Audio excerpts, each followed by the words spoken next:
Infrastructure is a 14-letter word, and one that's on the lips of both politicians and investors. This is the Indiana Toll Road, part of the assets of IFM Investors, a fund that invests in infrastructure. Another major asset is the Manchester Airport Group that operates 4 airports in Britain, including Stansted near London. The giant pension funds, such as the Canada Pension Plan and Ontario Teachers, invest in infrastructure to spread the risk around. AFBS is about to do the same. IFM Investors' assets include a transmission company in Germany that's helping even out electricity input from wind and solar. It also has more conventional power-generating investments in the U.S. and elsewhere. Deepa Chiddamaneni is an investment director at IFM and one of the key people who decides where the fund should invest, as well as overseeing some of those assets. Along with returns, IFM is interested in improving the culture at the assets it owns. She explains what IFM is looking for.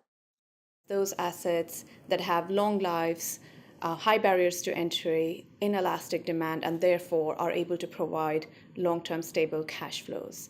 Ultimately, the objective of our fund is to provide long-term stable returns to our investors. Inelastic demand means people have to use the infrastructure, such as the toll road. High barrier to entry means few other firms are going to build an airport or power station from scratch. They are also assets that have a long life and are regulated by governments, which helps returns. We also have a preference for investing in assets where IFM can bring its deep asset management experience that it has acquired over its 23+ years of history, and where we as a manager can add value to our assets and provide enhanced returns to our investors.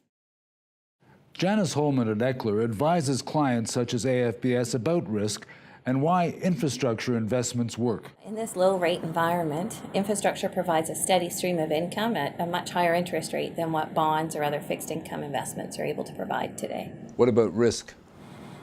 Risk is spread out. It's a way to diversify the portfolio by investing in investments with different characteristics.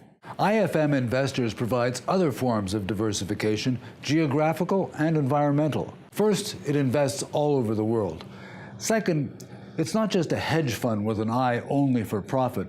It started in Australia as a way to provide infrastructure investments for the Aussie version of the Canada Pension Plan. It boasts that the carbon footprint at Stansted Airport is down 66%, and it's invested in a green energy plant in Poland. Eco-friendly infrastructure. This is Fred Langen reporting.